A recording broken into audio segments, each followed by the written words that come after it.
Então vamos lá, o capítulo 49, nós vamos ler de 1 a 3. Ouvi-me terras do mar, 49 versos de 1 a 3. Então, ouvi-me terras do mar, e vós povos de longe, escutai, o Senhor me chamou desde o meu nascimento, desde o ventre da minha mãe, fez menção do meu nome. O que está o profeta dizendo aí, profeta Isaías? O que ele está dizendo? Ó terras do mar, ó terras de longe, ó ouvintes de todas as paragens desse mundo, escutai, o Senhor me chamou desde o meu... Você está incluso nesta palavra do profeta. O Senhor te chamou desde o ventre da sua mãe. Ele te criou, Ele viu a formação da sua vida. Ele é o Senhor poderoso, que trouxe a vida e a colocou na sua experiência pessoal. Porque a Bíblia diz que Ele soprou nas nossas narinas o fôlego da vida e nós nos tornamos almas viventes. É um grande mistério, mas é uma revelação de Deus. Ele nos criou à sua imagem e conforme a sua semelhança. E nós entendemos que a Bíblia diz que Ele soprou nas nossas narinas o fôlego da vida e nós nos tornamos, diz a Bíblia, almas viventes. Então você é uma constituição divina. Você é uma construção divina. Por mais que o mundo queira negar isso, por mais que as pessoas queiram te desviar desta compreensão, entenda que esta revelação não é algo que acontece ao acaso, ela é uma revelação que vem do trono da graça de Deus. Porque a Bíblia diz que o Espírito de Deus comunica com o nosso espírito que somos filhos de Deus. Nós somos criação de Deus. E quando nós o recebemos pela nossa consciência como nosso Salvador pessoal, a Bíblia diz que Ele nos faz filhos adotados na sua presença e faz de nós herdeiros de Deus, co-herdeiros com Jesus. Se Jesus é o Filho amado e nós somos co-herdeiros com Ele, o que somos do Senhor? Filhos amados. Porque o Espírito Santo declara isso sobre nós. E com este espírito, com este sentimento, nós entendemos que temos uma paternidade biológica, que são os nossos pais terrenos, mas temos uma paternidade espiritual, que é o nosso Pai celestial. Por isso que oramos, Pai nosso, que estás nos céus. Venha a nós o teu reino. E seja feita aqui na terra a tua vontade, do mesmo jeito que ela é feita lá. Então esta consciência não é comum a toda a humanidade. Esta consciência é comum àqueles aos quais o Senhor tem revelado algo especial, tanto a nosso respeito, quanto a respeito dele. Ele tem falado conosco, que nós estamos perdidos nos caminhos da vida. E Ele está dizendo que Ele nos amou. E Ele deu o seu Filho Jesus Cristo, para que todo aquele que nele crê, não pereça nos caminhos perdidos da vida, mas tenha a bênção de experimentar uma reconciliação com Ele, o Deus poderoso da criação. Então nós temos esta compreensão e esta consciência. E ali está dizendo que desde o ventre da minha mãe, Ele fez menção do meu nome. Então significa que desde o ventre da sua mãe, o Senhor sabe o que está acontecendo. Veja o verso seguinte, olha só. Fez a minha boca como uma espada aguda, na sombra da sua mão me escondeu. Fez-me como uma flecha polida e me guardou na sua aljava.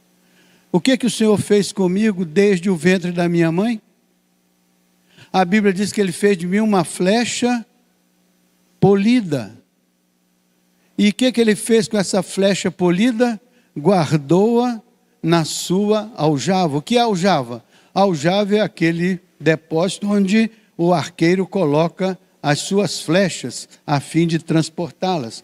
A Bíblia diz que o Senhor nos fez flechas polidas e nos guardou na sua aljava. Ou seja, desde a criação, a pretensão do Senhor é trazer a sua vida a uma intimidade com Ele. Como uma flecha polida, Ele faz de você algo especial que Ele guarda na sua aljava. Veja mais uma coisa, o que é que diz o verso 3. E me disse, tu és o meu servo, tu és Israel, por quem hei de ser glorificado. Então Deus está falando com cada um de nós, e está falando com o seu povo, em especial aqui com Israel, e nós, como a Bíblia declara, somos o novo Israel de Deus, a igreja, o corpo vivo de Cristo, do qual Ele é cabeça, família de Deus, povo de Deus. Então esta mensagem é dirigida ao novo Israel de Deus, assim como a todo o povo da terra. Interessante que quando Jesus veio, a Bíblia diz que Ele veio para o que era seu, mas os seus não o receberam. Mas a todos quantos o receberam, deu-lhes o poder de serem feitos o quê? Filhos de Deus. Foi isso que eu acabei de dizer. Você recebeu o Senhor, mesmo não sendo judeu de origem, mas você foi alcançado pela graça de Deus, porque Ele veio para o que era seu. E o que era dele? Do Senhor é a terra, a sua plenitude, o mundo e aqueles que nele habitam. Por causa de ter Israel um lugar especial, porque Abraão foi chamado para constituir um povo, Deus não nos excluiu da sua graça e da sua misericórdia. Por isso que Ele diz, a todos quantos o receberam, deu-lhes o poder de serem feitos filhos de Deus, a saber, aos que creem no seu nome. Você crê no nome do Senhor? Você é um crente em Jesus, verdadeiramente? É uma pessoa que tem uma experiência pessoal e particular com o Senhor? Além de qualquer aspecto religioso, além de qualquer comportamento religioso, você é crente porque você abriu a sua vida, convidou o Senhor a entrar na sua experiência. O Espírito te convenceu do pecado, do distanciamento com o Senhor. Ele então operou a bênção de uma salvação transformadora na sua vida e fez de você o que a Bíblia chama de uma nova criação. Você nasceu de novo, nasceu do alto, nasceu do Espírito. Então você entendeu esta participação sua no reino de Deus, essa presença sua no reino de Deus. Agora veja o verso 3. Verso 3 é assim: tu me dizes, tu és o meu servo, és Israel, por quem hei de ser glorificado. Então a expectativa de Deus é ser glorificado pela vida do seu povo. A expectativa de Deus é ser glorificado pela vida daqueles que Ele transformou em templo da sua habitação. Não é assim que a Bíblia diz? O nosso corpo é o templo do Espírito Santo. Jesus disse, eu e meu Pai viremos para vós e faremos em vós o quê? Morada. Então Deus se propõe a estar na intimidade das nossas vidas. Não do lado de fora como um objeto, mas do lado de dentro como alguém que fecundou a nossa alma com o seu Espírito e criou dentro de nós uma novidade de vida, uma vida espiritual. Por isso que a Bíblia diz com a palavra do apóstolo Paulo, eu não vos pude falar como a espirituais, mas tive que vos falar como a carnais, porque ainda não tendes uma compreensão profunda e uma maturidade para perceber que você é um filho de Deus, porém tem que se desenvolver e crescer na graça, na bênção do Senhor. Então, o que não é carnal e é espiritual é diferente do que é homem natural. A Bíblia diz que o homem natural não conhece as coisas de Deus, não sabe das coisas de Deus, não tem consciência das coisas de Deus. Por isso que é um homem natural. Ele é espiritual porque o ser humano criado por Deus é um ser espiritual. Mas a vida e o seu espírito são naturais, sem compreender Deus. Por isso que Deus toma a iniciativa de entrar na experiência deste homem natural, a fim de torná-lo um homem espiritual do ponto de vista do nascer do alto, do tornar-se uma nova criatura. Por isso que a Bíblia diz, quem está em Cristo, nova criatura é. As coisas velhas passaram, eis que tudo se fez novo. Estar em Cristo faz a diferença entre ser um homem natural e ser um homem espiritual. Este homem espiritual, Paulo diz que ele pode ser carnal ou que ele pode ser plenamente espiritual. Carnal é quando ele é crente, mas vive na carne. Espiritual é quando ele é crente e é pleno do Espírito, cheio do Espírito. A Bíblia diz, não vos embriagueis com vinho onde há dissolução e contenda, mas enchei-vos do Espírito. Então, o crente é chamado a ser cheio do Espírito Santo de Deus. Por isso que nós temos que entender que nós glorificamos a Deus à medida que nós nos tornamos uma vida plena do Espírito e que manifestamos no mundo o reino de Deus e a sua justiça. Aí as demais coisas vão sendo acrescentadas. Agora eu gostaria que você abrisse Provérbios capítulo 3, de 5 a 12. Eu estou lendo esses textos porque depois eu vou mostrar para vocês algo muito especial que vai fazer de vocês pessoas especiais. A partir de hoje eu acredito que algo novo vai acontecer na sua experiência pessoal, a partir dessas passagens que eu estou lendo com vocês. Olha só, Provérbios 3, de 5 a 12. Confia no Senhor de todo o teu coração e não te estribes no teu próprio, o quê? Entende? O que acontece na maioria das vezes? A gente não sabe os pensamentos do Senhor, a gente não sabe a palavra do Senhor, a gente não sabe os conselhos do Senhor, então a gente acaba por estribar-se no próprio entendimento, acaba por estribar o próprio coração no entendimento que o mundo proporciona para você. Porque quem é que está fazendo o seu entendimento? Quem é que está construindo a sua compreensão, o seu entendimento? É a cultura dentro da qual você vive, é o mundo dentro do qual você vive. Mas a Bíblia não te estribes de todo o coração, confia no Senhor de todo o teu coração, não te estribes no teu próprio entendimento. Ou seja, te dizendo que você tem que buscar um outro entendimento, um entendimento diferente. Por isso que a Bíblia diz que existem duas sabedorias. Uma sabedoria a Bíblia chama de animal, terrena e diabólica. E a outra sabedoria, ele diz que é uma sabedoria que desce do alto, do Pai das luzes, em quem não há mudança nem sombra de variação e é cheia de bons frutos. Então são duas sabedorias com duas fontes distintas, com duas origens distintas. Uma é a sabedoria animal, porque é do homem, né? É uma sabedoria terrena, porque a origem dela é da terra, e ela é diabólica, porque diabo significa adversário. Então ela é a adversária à sabedoria do alto. Porque essa sabedoria, com tudo que ela possa ter, ela exclui Deus, porque ela cria para si alguma coisa na pretensão de substituir Deus. E quando ela substituiu Deus, ela está se estribando no seu próprio entendimento, no seu próprio conhecimento, porque ela exclui Deus, exclui a palavra de Deus e às vezes até desqualifica a palavra, para que a palavra não incomode o seu entendimento, que é particular, animal, terreno e adversário ao propósito de Deus. Mas a sabedoria que desce do alto é outra. Ela desce do Pai das luzes. Então qual que é a origem dela? Não é terrena, ela é celestial. É uma sabedoria que desce do alto. A Bíblia diz que essa sabedoria está com o Senhor. No princípio era o Verbo, e o Verbo estava com Deus, e o Verbo era Deus. Mas o Verbo se fez carne e habitou entre nós.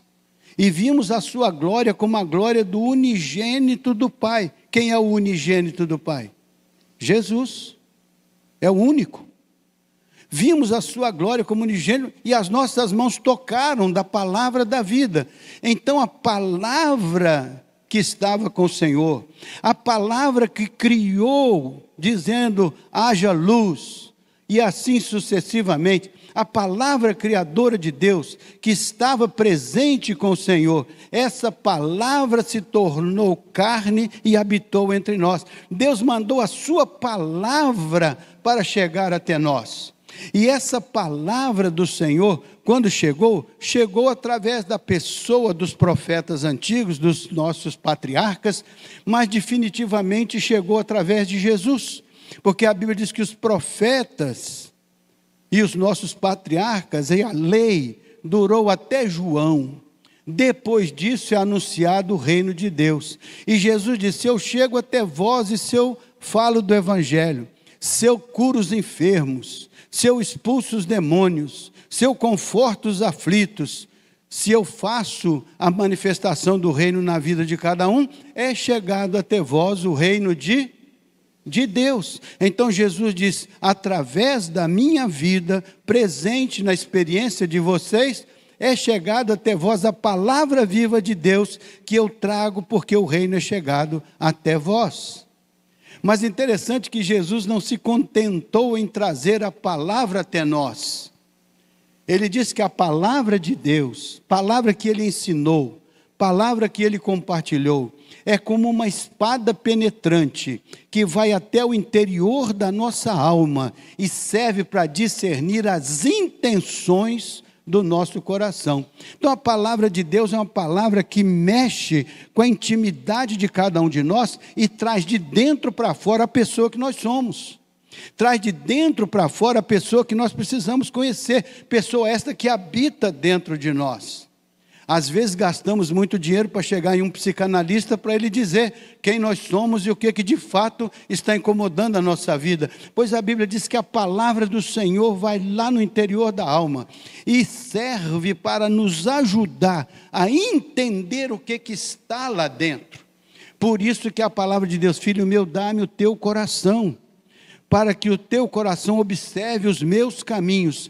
E ele pede o coração para fazer uma operação especial no nosso coração, porque ele diz, transformarei o vosso coração de pedra num coração sensível, num coração de carne, para dar uma visão simbólica da transformação que ele faz de um coração duro e empedernido num coração sensível.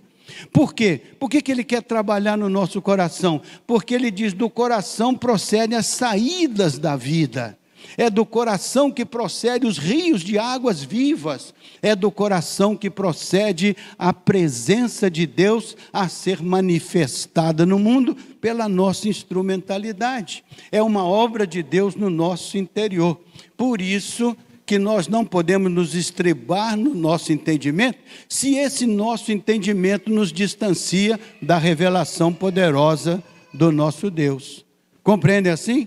Então hoje nós estamos chamados a compreender o que a palavra nos ensina, a fim de que nós possamos organizar a nossa vida com esta compreensão e este entendimento, reconhecendo o Senhor, que bate à porta da nossa vida e diz, eis que eu estou e bato. Se alguém ouvir a minha voz e abrir a sua porta, então nós temos nas nossas mãos a chave de abrir a porta e falar com o Senhor. É bem-vindo.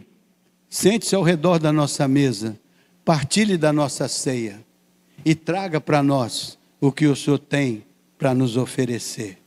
Oferecemos ao Senhor muitas vezes a nossa vida complicada, problemática, ferida, angustiada, machucada. E Ele nos apresenta a cura, a transformação, a bênção, o conforto. Por isso que Jesus disse, vinde a mim todos vós estáis cansados, oprimidos, sobrecarregados, e eu vos aliviarei. Aprendei de mim que sou manso e humilde de coração, e encontrareis o quê? Descanso para as vossas almas. É um descanso que vem do aprendizado e da prática da palavra. Quando você aprende a palavra e pratica a palavra, isso produz um entendimento, uma compreensão que te ajuda a tomar decisões, a fazer escolhas, ajuda você a ser uma pessoa, um homem, uma mulher, segundo o coração de Deus. Porque Jesus disse, se você ouvir a minha palavra e se você praticar, você é prudente, você está construindo sobre uma rocha, você vai enfrentar os embates da vida, mas você não vai ser derrubado, não vai cair, porque você está firmado na rocha, e Jesus é a nossa rocha por excelência, é a base da nossa construção. Então, veja o verso seguinte, aí nós vamos até o 12, né? Veja o próximo. Reconhece o Senhor em todos os teus caminhos, e Ele endireitará as tuas veredas. Sabe por que você tem que reconhecer o Senhor? Porque às vezes o caminho está com essa sabedoria terrena, e precisa ser ajustado, precisa ser acertado. E a Bíblia até nos dá uma informação interessante sobre o caminho. Jesus disse, eu sou o caminho. Ele é a palavra viva que desce do céu. E ele disse, olha, eu sou a palavra que desce do céu. Eu sou a possibilidade da reconciliação da sua vida com o Pai. Eu quero mostrar a você o caminho que viabiliza isso para você. Eu quero mostrar o caminho que te faz encontrar isso. E ele começa dizendo, eu sou o caminho. Comece por mim. Espere aí até que você encontre a porta que eu represento. Entre por esse portal e você vai achar o caminho. Eu sou o caminho. Eu sou a verdade. Verdade é algo diferente do que se possa proclamar dentro da palavra que o Senhor nos disponibilizou. Quando estava com Ele, Ele enviou até nós. Essa palavra que nós temos, a letra é morta, mas é o Espírito Santo que vivifica. Por isso é importante que o Espírito habite a nossa intimidade, para nos conduzir, como diz a Bíblia, em toda a verdade, em todo o caminho correto, a fim de que nós não nos desviemos do caminho que nos leva à casa do Pai, do caminho que nos leva à estatura do varão perfeito, do caminho que nos leva a uma identidade proposta pelo propósito de Deus. Faz sentido isso? Então, caminhando, veja lá, verso seguinte. Não seja sábio aos teus próprios olhos. Quantas vezes a nossa sabedoria animal, terrena, e mesmo que ela não seja diabólica, seja só filosófica, quantas vezes essa sabedoria nos afasta dos caminhos do Senhor? Porque nós achamos que o filósofo A ou B, ou o teórico A ou B, ou o acadêmico A ou B, tem um conhecimento maior e melhor do que o conhecimento do Senhor e do seu Espírito. Então nós temos que ter essa sensibilidade para perceber que tipo de conhecimento está alimentando a nossa mente, alimentando o nosso coração, para que nós possamos formar um entendimento, formar uma compreensão, porque ser cristão é ter uma identidade com Cristo, é ter uma identidade com a palavra do Senhor, é ter uma identidade com o que pertence ao Senhor. Estando longe disso, estamos longe do caminho chamado Jesus. O caminho, a verdade e a vida. Ninguém vem ao Pai senão por mim. Então é um projeto de vida. Andar por um caminho que me leve à casa do Pai. Se lembra do filho pródigo? Que caindo em si lá no chiqueiro dos porcos, disse, eu estou aqui perdido. Vivo de uma situação na qual eu me meti por absoluta ignorância.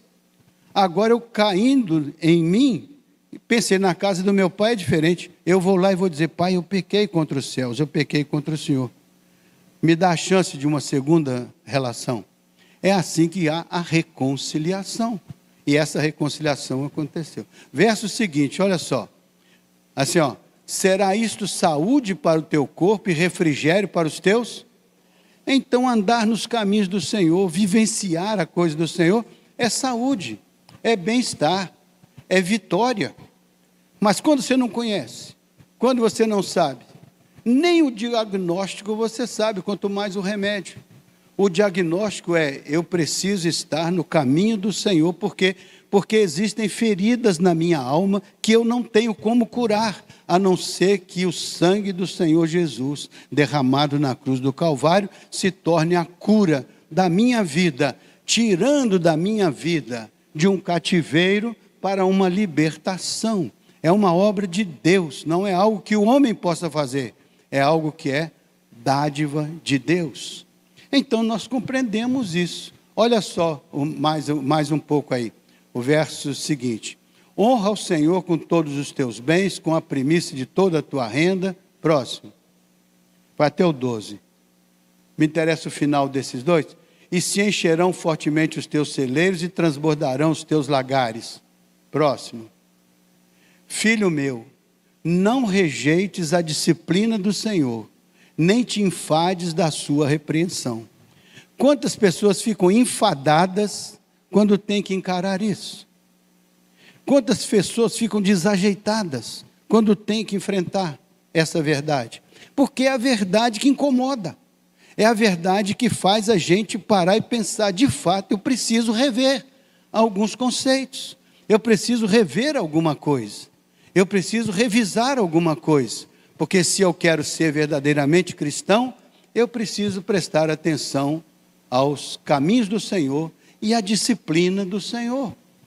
Porque a Bíblia diz que Deus disciplina aqueles que Ele ama. Então, quer ser amado de Deus? Aceite a sua disciplina, porque ela vai ajudar você a andar no caminho do Senhor. Veja o verso seguinte, último lá, ó.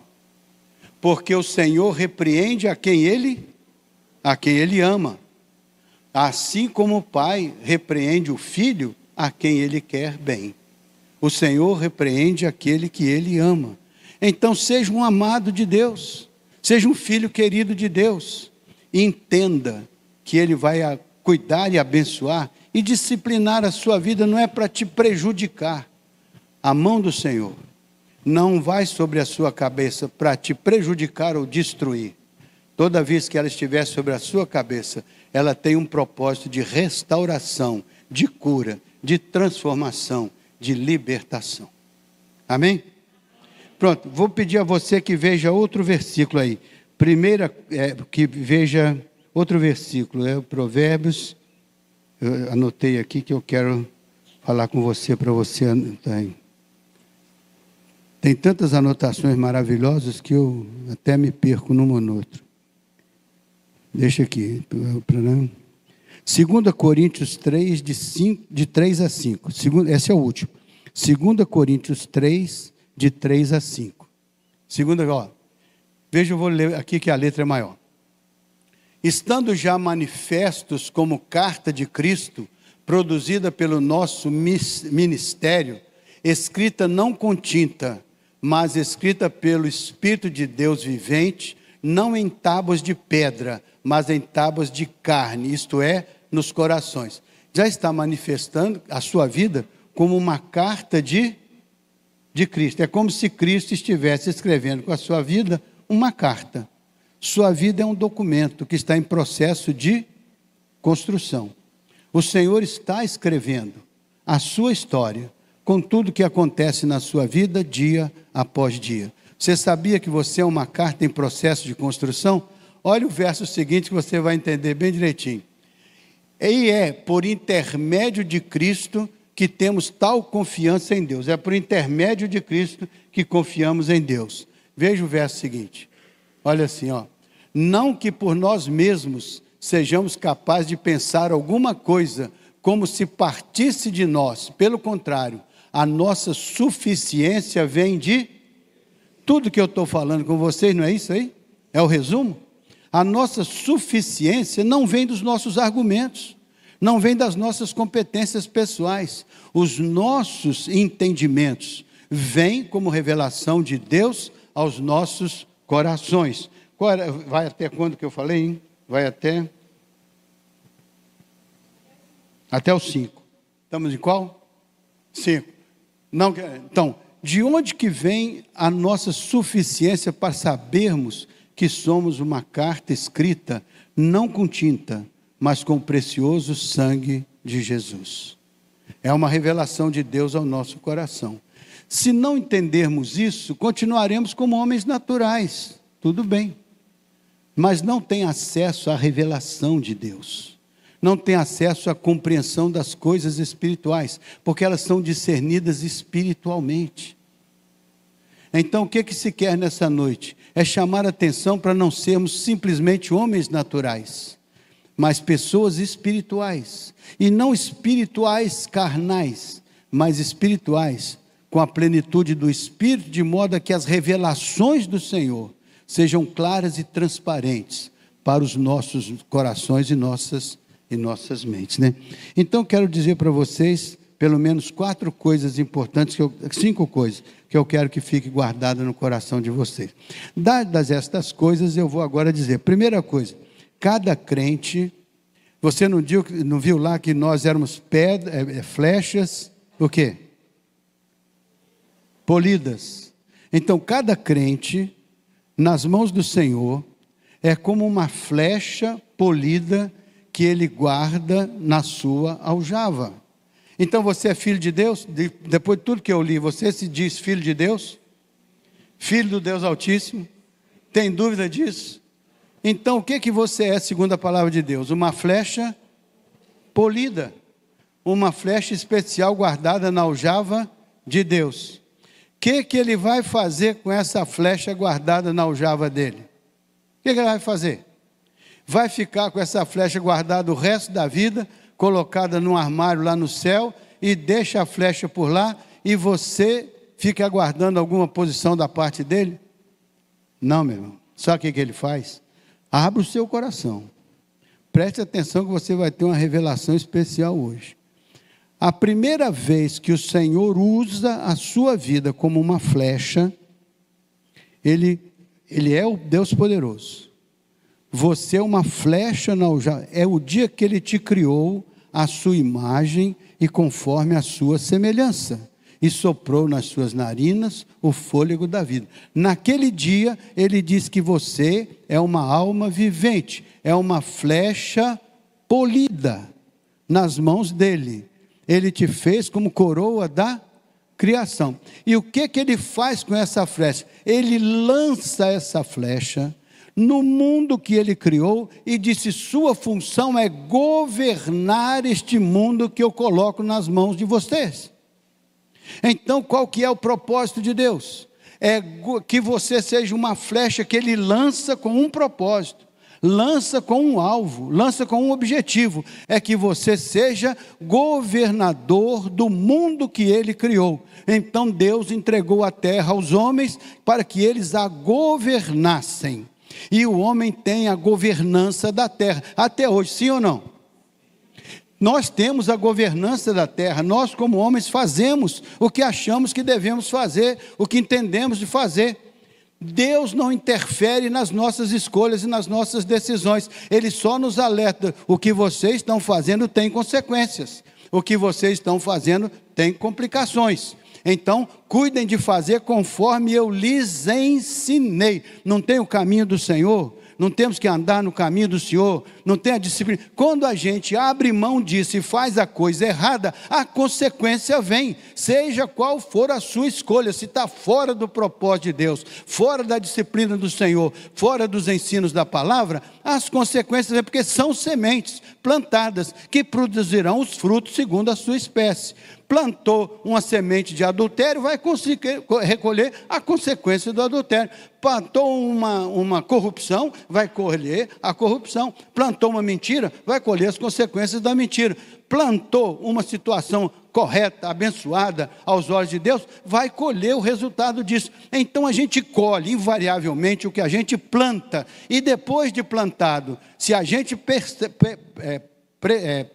permite que aquela semente cresça, e a gente ainda alimenta aquela semente, a gente está fazendo algo errado, e as consequências virão, porque cada semente produz segundo a sua espécie. Então, se queremos uma vida abençoada pelo Senhor, temos que pensar da nossa vida de pecado que nós temos, e pedir ao Senhor que nos faça flechas polidas, significa uma restauração da nossa vida. Lembra-te de onde caíste, arrepende-te e volta à prática das primeiras obras. Deus não quer perder você, mas também não quer ficar com você todo troncho. Ele quer ficar com você inteiro, íntegro. Por isso que a palavra íntegro significa inteiro. Ele quer ficar com você plenamente. Ele quer que o seu corpo seja templo da sua habitação. Ele quer estar com você, em você, e quer manifestar a glória dele através de você. Por isso ele prefere que você seja um vaso para a honra e não um vaso para a desonra. Isso está na palavra e a gente tem que entender a palavra para saber como a gente vai se posicionar. Nossa posição tem que ser estar com o Senhor, andar com o Senhor, ouvir a palavra do Senhor e ser um homem ou mulher segundo o coração do Senhor. Não é perfeito, mas é coerente em buscar o Senhor enquanto se pode achar, invocá-lo enquanto está perto. Deixe o ímpio o seu caminho e converta-se ao Senhor, que é grandioso em perdoar. Por quê? Porque Ele quer nos dar uma segunda chance. Então o que acontece? Na primeira chance Ele te enviou para governar. Aí você se perdeu no caminho. O diabo conseguiu fazer uma complicação lá e os homens se perderam a partir de Adão. Por um homem entrou o pecado no mundo. E entrou o pecado no mundo. Mas por outro homem entrou a graça de Deus. Então, dois elementos. O pecado que entra e a graça que entra. Por isso que a Bíblia diz que Deus nos amou e agora Ele vai nos dar a chance, presta atenção, Ele vai nos dar a chance de sermos reconciliados com Ele, renovados na nossa experiência pessoal, alcançar a graça de uma tão grande salvação, a fim de Ele nos declarar novas criaturas e exercer sobre nós a paternidade que nós estamos deixando de lado por termos escolhido um caminho contrário à sua vontade. Então Ele diz agora, você é uma flecha polida porque eu te resgatei. Você é uma flecha polida porque eu te salvei. Você é uma flecha polida porque eu te trouxe para o meu aconchego de onde você havia se desviado. Agora, pela sua decisão de unir-se a mim, eu constituo você uma pessoa segundo o meu coração. Por isso que a Bíblia diz que quem está em Cristo é nova criatura. Deixa as coisas velhas e começa um novo momento. Esse é o segundo momento quando o Senhor recolhe a sua vida e diz, você é uma flecha polida na minha aljava, ou seja, você está debaixo das minhas asas, você está no abrigo do Altíssimo, você está comigo, eu estou com você.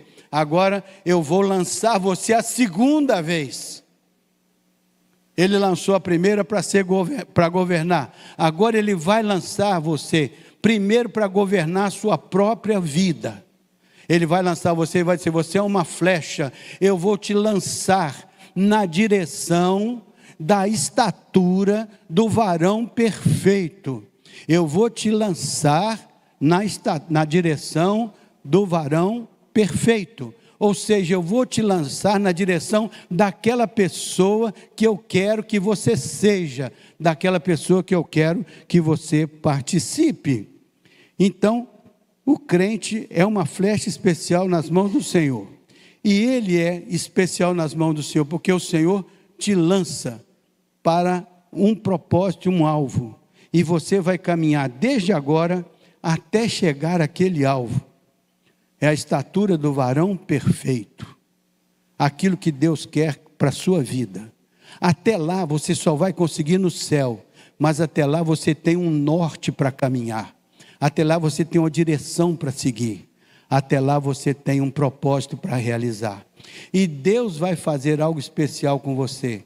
Ele vai fazer que a sua vida lançada por Ele, dentro do propósito dEle, seja uma vida que vai prosperar como uma luz da aurora, que vai brilhando e brilhando até ser dia perfeito.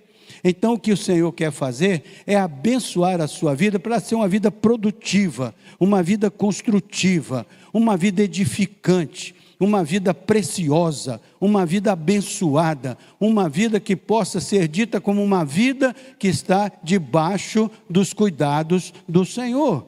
Ele vai lançar a sua vida pedra preciosa, Ele vai lançar a sua vida flecha polida, para que no andar da carruagem, você tenha a sabedoria, a compreensão de evitar os desvios que essa flecha possa ter, a fim de que ela, caminhando reta, vá bater direto no alvo.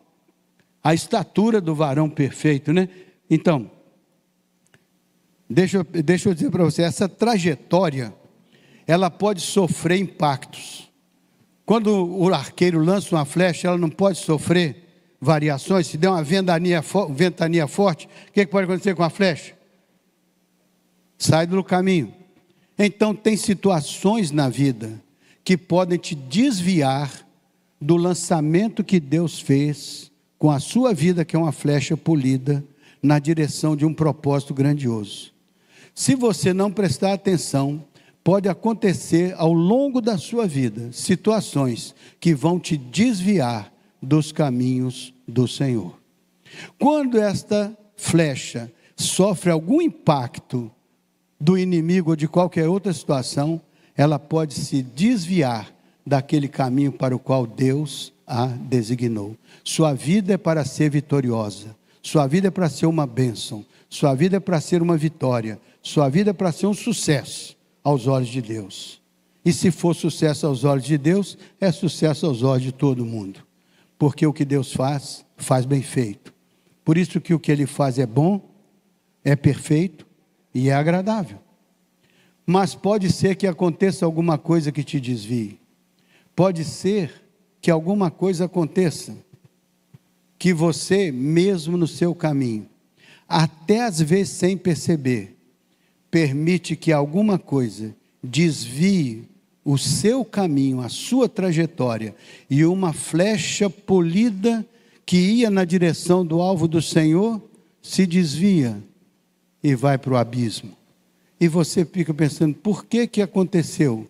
Porque eu não vigiei, porque eu não cuidei dos caminhos do Senhor, porque eu não cuidei da flecha mantida no rumo certo, porque eu não tive a sabedoria de discernir aquilo que pode me derrubar, aquilo que pode me destruir. Eu então preciso todos os dias da graça de Deus, do poder de Deus, do cuidado de Deus, porque eu sou frágil na minha carnalidade humana. Se o Espírito não me revestir, se o Espírito não me empoderar, se a graça de Deus não for constante, se os anjos do Senhor não estiverem acampados ao meu redor, pode ser que o inimigo que anda ao redor pode fazer um estrago na minha vida, mesmo que eu seja uma flecha polida, mesmo que eu seja lançado pelo Senhor, mesmo que o Senhor tenha me enviado ao mundo, porque a Bíblia diz assim, como o Pai me enviou, eu vos envio a vós, somos enviados pelo Senhor. Mas pode ser que o inimigo faça uma segunda coisa, pode ser que o inimigo tire o alvo da sua frente, o alvo está lá, pode ser que o inimigo disse, esse alvo não vale a pena, eu tenho um alvo muito melhor para você. Foi isso que a serpente fez com a Eva no paraíso. Deus falou assim, Deus está preocupado que você vai ser concorrente dele, não vai nisso não. Eu vou te dizer que quando você fizer desse jeito, você vai ser mais que Deus, vai ser igual a ele. Você não vai nem mais precisar dele. Tem gente que hoje está dizendo que você não precisa de Deus, porque você já tem todas as condições de viver sem precisar dele. Então o diabo pode tirar o alvo da sua frente, a flecha polida vai fazer isso, ó. O alvo está lá, do Senhor, e a flecha polida vai para outro lado. Tem que ter cuidado, para não desviar os caminhos do Senhor, para manter-se íntegro nos caminhos do Senhor. Mas pastor, essa pregação é muito dura. Não, ela não é dura não, ela só é realista. Porque se eu não disser isso para você, pode ser que você se iluda com um alvo falso, prometendo a você coisas falsas, e você se encanta com elas. É a coisa clássica do diabo, é te iludir, é te enganar. A Bíblia diz que ele veio enganar, ele veio matar, ele veio destruir. Ele não vem te colocar na direção da estatura do varão perfeito segundo o projeto de Deus. Ele te desvia desse caminho. E se não tiver quem alerte, é possível que você se perceba amanhã ou depois iludido por um alvo falso. E quando você alcançar o alvo falso, você vai dizer: não era nada disso. E aí você vai abandonar a igreja, abandonar todo mundo, pensando que foi erro do Senhor, foi erro da palavra do Senhor, quando na verdade foi uma vitória do Satanás, que te desviou dos santos e retos caminhos do Senhor. Faz sentido? Então pronto, nosso horário aqui já está avançado, e eu gosto... Que horas são agora, hein? 8h30, então está mais ou menos aí na hora, né? Mas eu queria só completar com vocês. Deus tinha um propósito para a vida de cada um de nós, quando Ele nos fez flechas especiais. O trajeto das flechas pode ser alterado pelos vendavais. O trajeto da flecha pode ser mudado por um alvo que o inimigo coloca no lugar do alvo certo. Tira o certo e bota o errado em outra posição. E você vai lá pensando que está fazendo a coisa boa, pensando que está sendo bambambam do negócio, quando na verdade está encontrando um caminho largo que te conduz à perdição. O desvio da flecha pode ser uma revolta da própria flecha. Suponha que a flecha seja você, e você resolveu se revoltar. Resolveu achar que não vale a pena ser crente, que não vale a pena servir ao Senhor, que não vale a pena se submeter ao Senhor. Você quer saber de uma coisa? Vou fazer igual o filho pródigo. Eu vou para uma terra distante, gastar dissolutamente tudo que eu tenho, tudo que eu sou. Pode acontecer, não pode acontecer? E o Senhor diz assim: que pena, perdeu-se uma flecha polida, que preferiu seguir um caminho estranho. Então nós precisamos ter essa sensibilidade. Veja uma outra coisa, ó. A flecha pode ser a escolha nossa mesmo de um alvo aleatório. Nós podemos aplicar a nossa vida a alguma coisa que não está computado na glória do nome do Senhor, na glorificação do nome do Senhor, como diz o texto. Então essas palavras são para vocês refletirem, para vocês pensarem. Como flechas, você é uma carta que Deus está escrevendo. Não deixe que no parágrafo número 150 apareça lá: desviou-se do caminho do Senhor, porque não prestou atenção à disciplina do Senhor.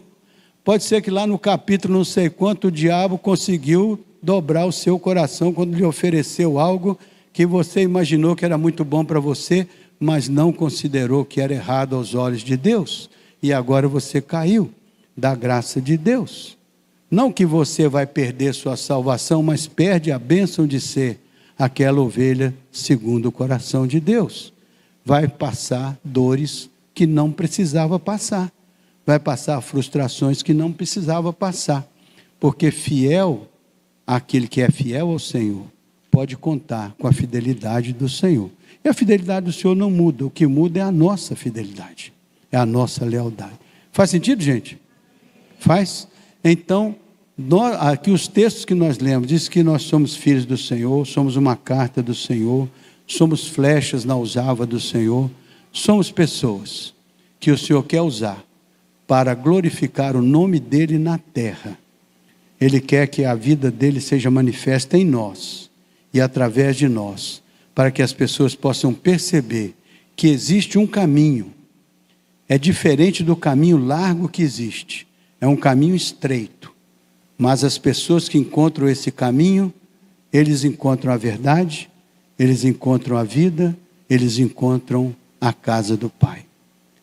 Eles encontram o caminho que nos conduz à graça do Senhor, à casa do Pai. Faz sentido isso para vocês? Faz?